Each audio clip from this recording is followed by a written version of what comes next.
All right, today we're diving into something that literally lets us see the invisible, a discovery that changed the world in, well, a flash. We're talking about X-rays, and believe me, their story is an incredible mix of light and shadow. Just think about it for a second. It's the late 1800s. The world is lit by gaslight. What you see is, well, it's what you get. But there was this one simple question, a question that was about to unlock a totally hidden universe. What if you could see the invisible? So our story kicks off in a physics lab. A scientist, totally by accident, stumbles upon something he just can't explain. He called it X radiation. You know, X for unknown. And guess what? The name stuck. And you know what's really wild? Just how fast this all went down. So on November 8th, 1895, Wilhelm Röntgen is just messing around with a Crookes tube. It's basically this early experimental glass tube with all the air sucked out. He's got it covered in black cardboard, right, to block any light. But then all of a sudden, a screen across the room starts glowing. He realizes some kind of invisible ray has to be passing straight through the cardboard. A little over a month later, he uses these mystery rays to take this mind-blowing photograph, and by the end of December, his paper is out. I mean, an accidental discovery becomes a global sensation, just like that.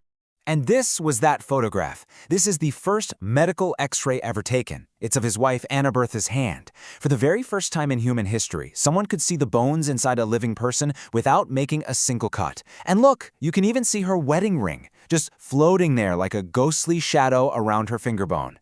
It was miraculous, but also, you got to admit, deeply creepy.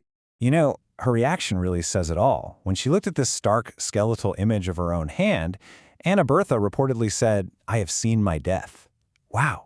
And that just perfectly captures the immediate gut punch power of this discovery.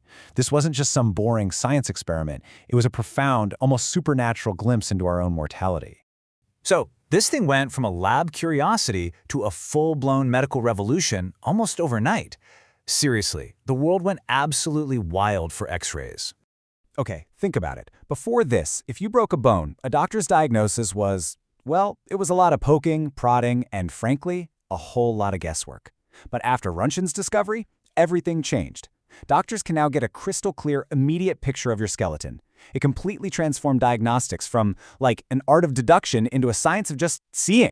And the excitement was just off the charts. Get this, in 1896 alone, that's the year right after the discovery, people published an estimated 1,044 articles about X-rays. That's almost 3 papers every single day. The scientific community, the public, everyone was completely obsessed. Of course, inventors immediately jumped in on the action.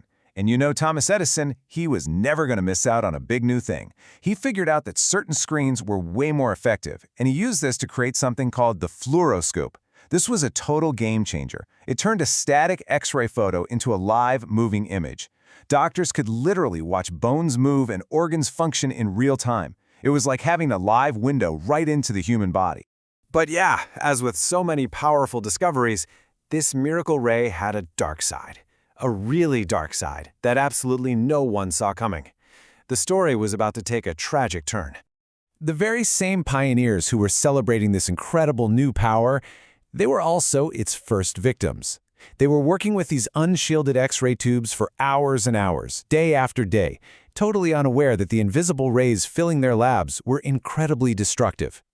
And pretty soon, really troubling reports started popping up in the technical journals.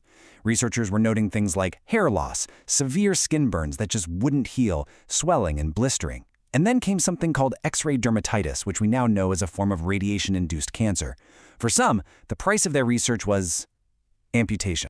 Look, this wasn't some abstract risk. It had a very, very real human cost. Let me tell you about Clarence Daly. He was Thomas Edison's assistant, and he had this habit of testing X-ray tubes on his own hands. He ended up developing this horrific cancer that was so aggressive they had to amputate both of his arms to try and save him. It didn't work. In 1904, he became the first person we know of to die from X-ray exposure. So what's actually happening here? What's the science behind the danger? Well, X-rays are a form of what's called ionizing radiation. That means the photons, the little packets of light energy, carry enough punch to literally knock electrons right out of the atoms in your body. This act, it disrupts the fundamental molecular bonds that make up your cells. It can damage your DNA, and that can lead to cancer. It's a silent, invisible assault happening at the atomic level. Now, faced with these absolutely terrifying risks, the scientific community didn't just give up on X-rays. No way.